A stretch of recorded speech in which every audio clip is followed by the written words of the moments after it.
everything we do requires our body. I mean, again, that seems obvious. It seems like duh, but like even thinking requires your body, requires your brain, which lives in your body, which is connected to all the rest of you.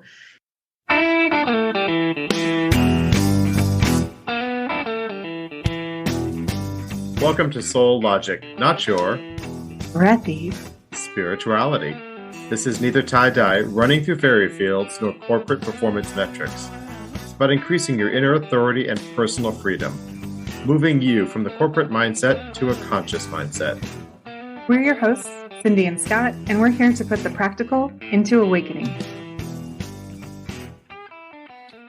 Welcome to this episode of Soul Logic. Today we're going to be talking about the topic of embodiment. And embodiment, we have our body, which is such an incredible source of intelligence and knowledge that, unfortunately, many of us are just not conditioned to or even educated to leverage, to learn from. And in this episode, as Cindy and I have both been learning more about how to use our body, how to hear our body, and how to leverage our body's intelligence, we, not as experts, but as those learning this process, will be discussing it. So Cindy, I'm going to turn it over to you because you have more experience with this than I do. It's my hot topic. It's the thing that I'm exploring right now. And we talked about exploration, and this is my new exploration, I think, in my journey here. And I am learning so much and experiencing so much, and it's been really a rich experience. And I'm just having a great time learning. And I feel like some of the things I want to share to some people who are listening might be like, duh, because it does feel very obvious, but there's just some things that, I don't know about you, Scott, when you read something and you've probably read it 3 times or you've experienced something, a few times, but the one time it finally resonates, it's like the big light bulb goes off and you're like, oh, now I get it. I feel like I'm having moment after moment of that with embodiment. And so I'm kind of excited to share. I don't think I'm alone in experiencing some of these things or having these realizations for the first time. And one of those aha moments or sort of obvious moments for me starting out was that everything we do requires our body. I mean, again, that seems obvious. It seems like duh, but like even thinking requires your body, requires your brain, which lives in your body, which is connected to all the rest of you. And, if you think about some of even the idioms that we have, like swallowing your pride, that's a body function that's going with like a mind function, right? Or, you're holding back tears, or you're bracing yourself against some criticism or something that's coming in that's going to be maybe a bit emotional. The fact that all of that takes place in your body, again, I know I say it maybe at every podcast about living from the neck up and very logical, and this is logical. Of course, everything happens in your body, but it just isn't something that was in my awareness before really starting to dive into this. And since I've had that realization or that awareness in my brain, it's just been so interesting to see how things as you live your life, as you have experiences, even day-to-day experiences, nothing even like big, how much you feel stuff like, oh, that, my chest is feeling a little tight. I'm a little stressed. Well, why? Well, what's that about? Oh gosh, there's this project I haven't started that's kind of niggling away at me. And it's causing me to have some anxiety where in my mind, I would drive myself crazy before, but now I can start to feel the tightness in my chest or, any number of things like that. So it's just been a really interesting awareness to have. And then one of the other facts that I've been really diving into is with Amanda Blake. She wrote a book called Your Body is Your Brain. And she does a great job of connecting the science with the embodiment and some of these spiritual practices that are just also like the light bulbs are going off left and right. And it's really, really cool. But she's really talking about how, we've all been hearing more and more about how your gut is really important and how, it's important in your diet, it's important and to take care of it, but it's also really, really good intelligence. It's actually a second brain that we have in our bodies. And it can even bypass the brain, especially in those fight or flight, freeze kind of moments where our survival is at stake. So I'll take a pause there, let you jump in, Scott. I don't know what your embodiment journeys are, if you're having these sort of aha moments too. And, I can get totally nerdy about this and I can get totally experiential. So let's just figure out which way we want to go or both. I like the both because I always like there to be options. So I think it'll be really cool to hear the nerdy side of you and get all of that information. And also, I think the experiential is really important too. And I have a story I can share because when you said it's kind of like common sense, like, duh, as you said, everything we do involves our body. And I'm thinking, oh my gosh, that is so true. I mean, of course we know it, but do we really know it? Because if we really knew it, we'd pay attention to it. And I'm sitting here like with this light bulb moment thinking, yes, that's so true. Shocking. I'm so glad it's not just me. It's not just you, and not at all. So maybe I'll tell a story that, as you said that, it brought me back to something that happened about 6 months ago. I woke up one morning with this incredible lower back pain, my right side. Now, I never had back pain. And I thought, oh my God, did I hurt myself in bed? Like, what happened? I mean, there was nothing I could relate it to, attribute it to. I didn't do anything. I wasn't out shoveling snow or something, right? Just had this really, really strong back pain. And I had it all day. It was a weekend. I had it all day Saturday, all day Sunday. And it was not, and I don't usually take medication, but I even took some painkiller on Sunday afternoon. That's how bad it was because I don't usually, take that. But mostly because I don't want to numb my body, right? I want to feel and hear the messages that are coming from my body. So I had my own coaching session with my coach on Monday afternoon. And I was not intending to talk about this, but it was hurting so bad. I said to my coach, I think I want to talk about my back. And she said, tell me about your back. I said, well, I've got this back pain. And I love Louise Hay. Are you familiar with her work? I am. Mm-hmm. Yeah. And she has a lot of, you can heal your life, right? One of her epic books has been out there for probably over 40 years now. And so I said to my coach, well, I know that this is on the right side of my body. So the right side of the body is the masculine side of the body. It's the side of the body where it's taking the action, right? It's the doing side of the body. The left side being the more feminine side, the receptive side, that side. But this is the right side. It's the lower back. So I went to Louise Hay's book and I looked at that, and it was about financial, like fear of money, lack of financial support. So I was actually going to take that as like business, right? Right. Because that all had to do with business, and I have my own business. So I started talking about this, and I said, I have a feeling like this is something to do with my business. And what I realized was through the coaching session that my business had grown, and I was trying to do too much myself, and I wasn't delegating or hiring contractors or other people to be able to help me in the business.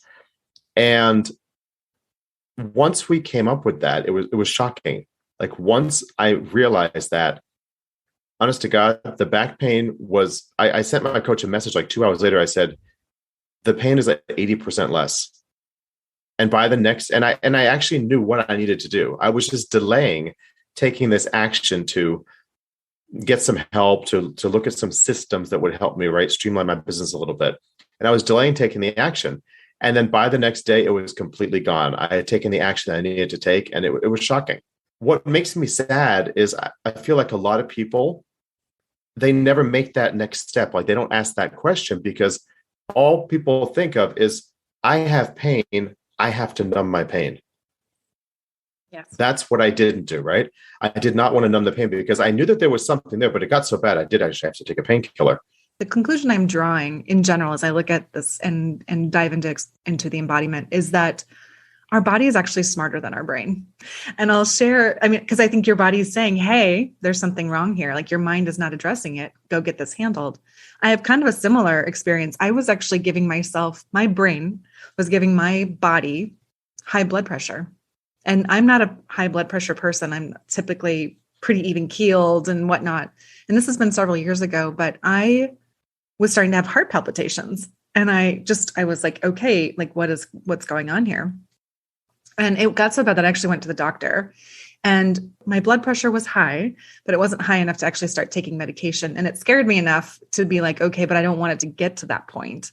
And I also, to the point you're making, asked the question, I'm like, what is causing this? What is going on?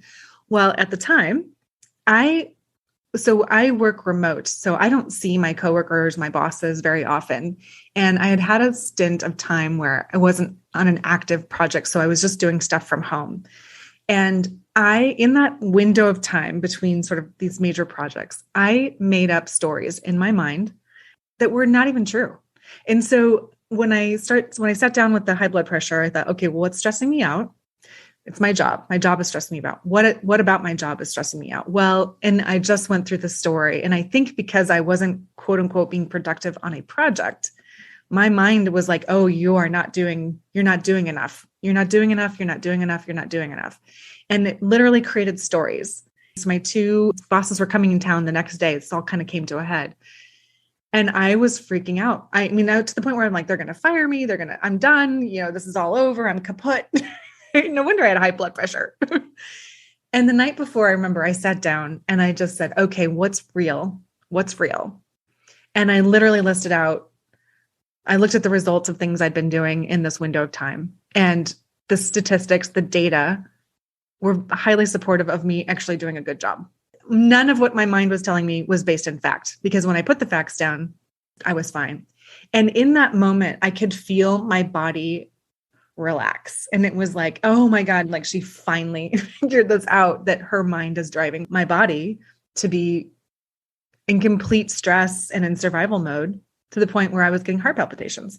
So it's like, I feel like my body knew, and it was like giving me signs like, hey, here's a little palpitation. Hey, you're still not listening. Here's a few more. Now I'm going to really just give you a good indication. And I think you're right. Like, I could have gone to the doctor and just gotten medication that would bring my blood pressure down, but it wouldn't have solved the problem. My mind would still have been racing, and my body was even more muted to be able to give me those signs. Yeah, great story. And I'm thinking as you're describing that, and just if you went that route to take some medication, it would then just bring you further from your body, right? Like more disembodied, more out of balance. I'm going to share some information I have, and I hope I'm going to get it right. So please, if anybody's listening and I don't get this quite right, you can chat us and we'll correct it or whatnot. But I just read something really recently about the science of basically emotions and memories. And what makes me think of it is that when I'm in this cycle of, oh, I'm not doing a good job, what's happening is your body is actually your emotions are actually chemicals. I'm having the stress. Oh my gosh, I'm not doing a good job. That sends chemicals to my body. I don't know which ones. I'm sure somebody could tell me exactly which ones.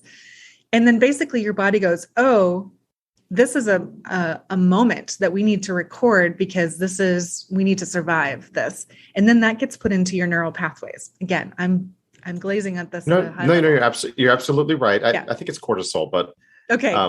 Yeah. And so it's like, the more I let my mind run in these neural patterns, the more my body is emitting these chemicals of these emotions. And I'm just in this unending loop of chemicals and emotions and neural pathways that are not helping me in any way, shape, or form. And you can see how this would be true, like not just in a work scenario, but if you've had any kind of trauma that's running, how you play it over and over and over in your head, even if it's an argument with somebody, if you keep thinking about it, it's kicking up those emotions, those chemicals, and keeping you in place if you don't get out of it. Yeah, so true. And one thing that you said just a few minutes ago about, and I wrote it down, what's real? That simple question, what's real, is such a great opportunity for reality. We talk about reality check in our course, right?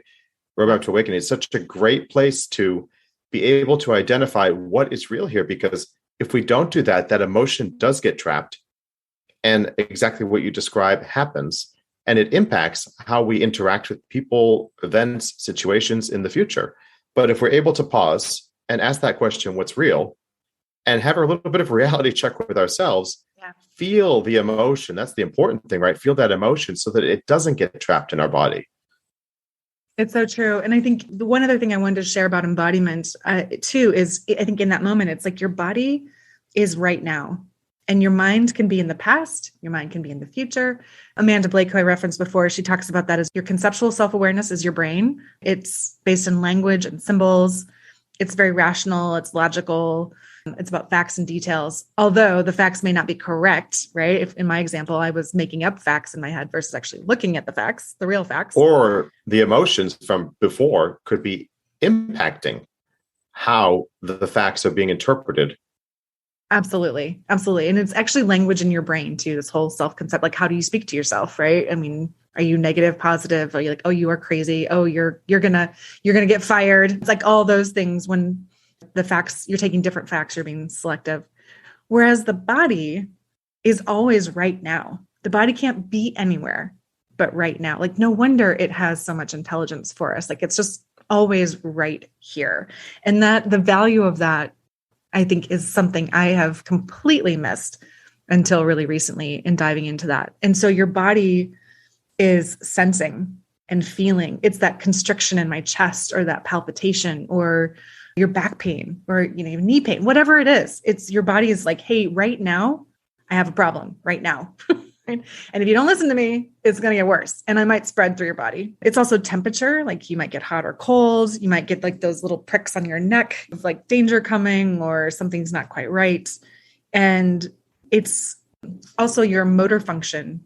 You think about survival mode and something scares you and you freeze. Like it can also basically temporarily paralyze your bodily function. So I just thought that was super interesting of like, of course your mind can be in any sort of time zone, if you will, but your body is always in this time zone. So if you really want to be present into what's happening with you right now, it's what's going on in your body.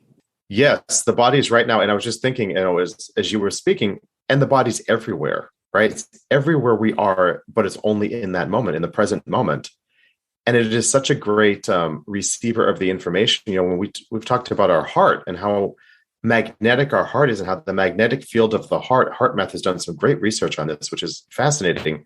It extends, I think it's like 6 to 9 feet outside of us, all around us. So that's why you can have your eyes closed and you could have noise canceling headsets on and still perceive somebody coming close to you, even if you can't hear them or see them, but your body knows.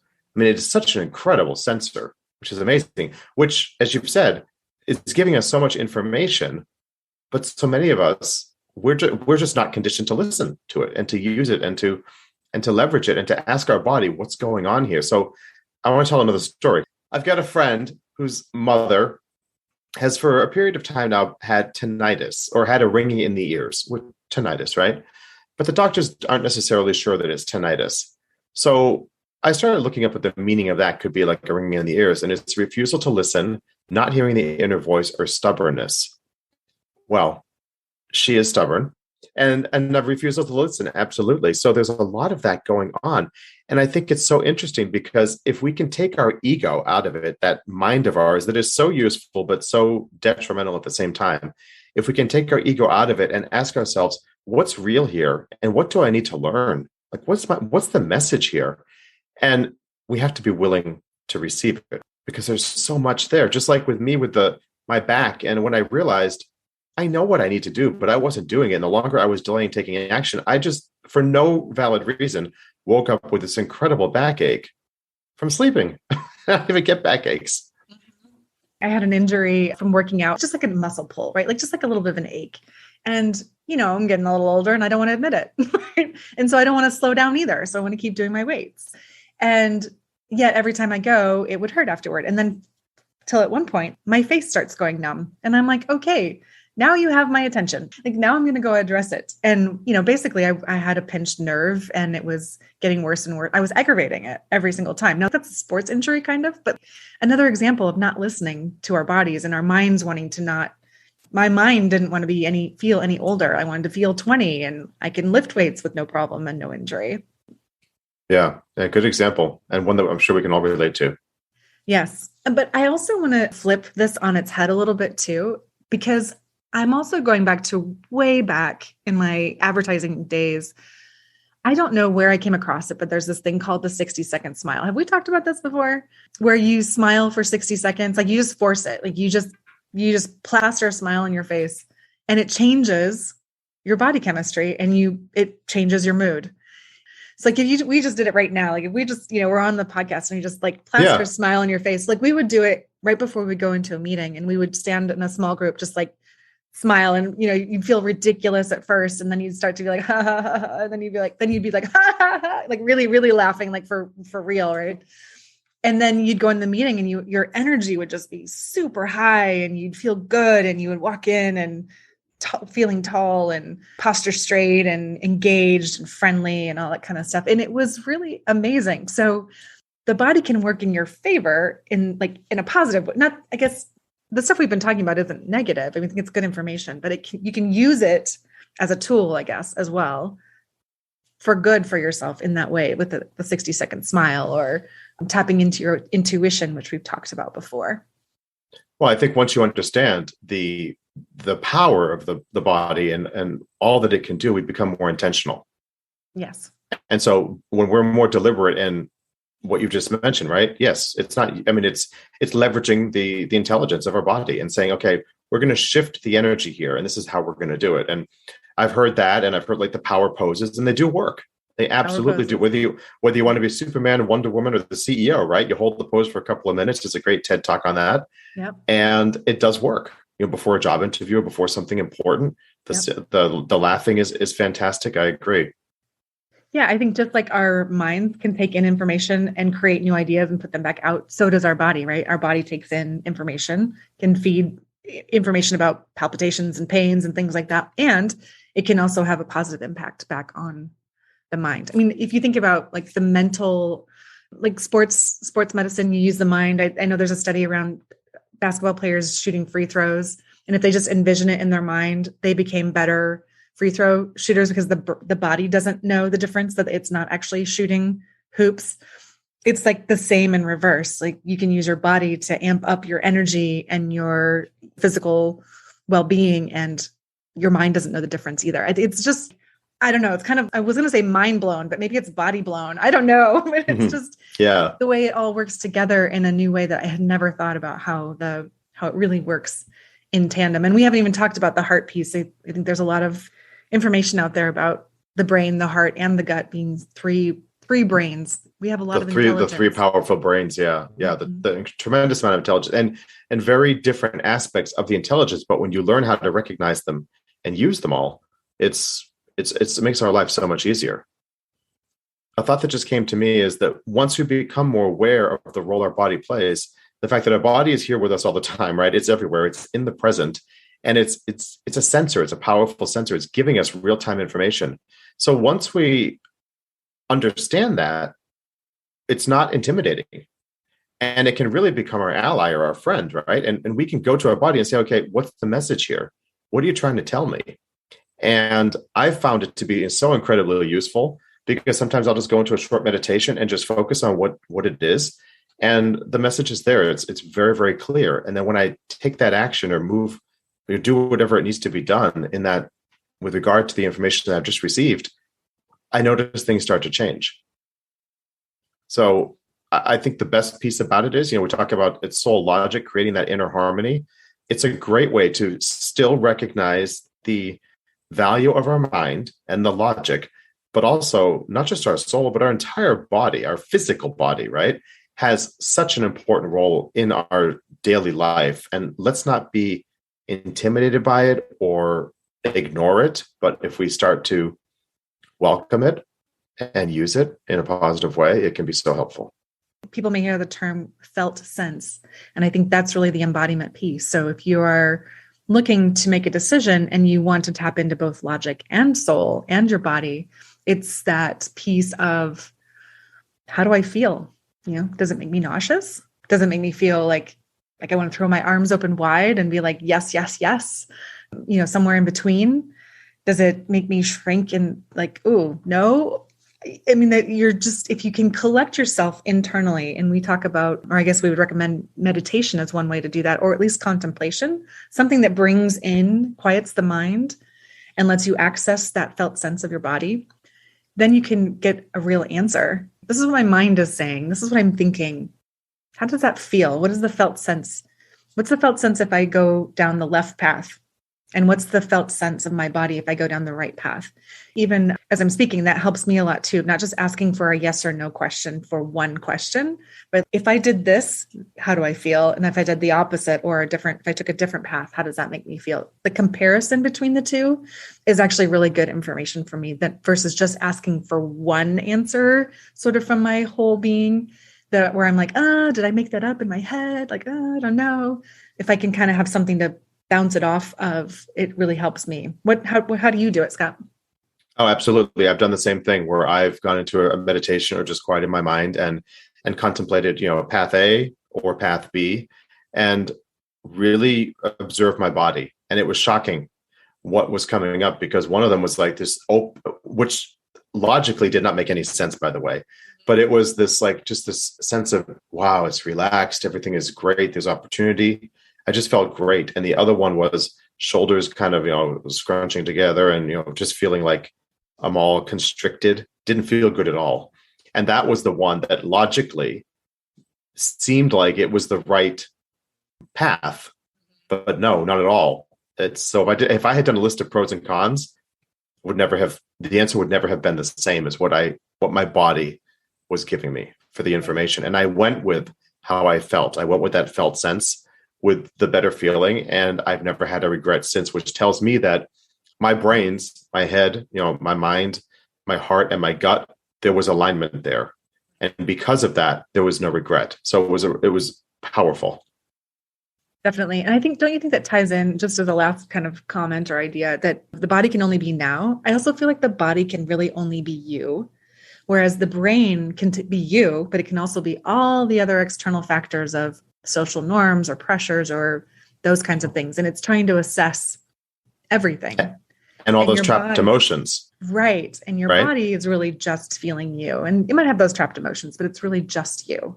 So I think that gives your body sort of the trump card, if you will. And you're talking about like, it doesn't make sense. It doesn't make logical sense to do that. But wow, the reaction, that's where I think the inner trust comes from, is really listening to that piece. Kudos to you.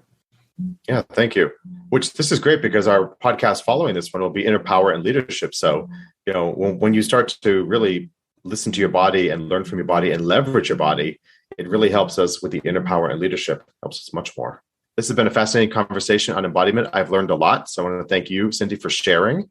And just to caveat, we're just learning. We may do this again when we learn so much more, but this is hopefully a good entree for everyone.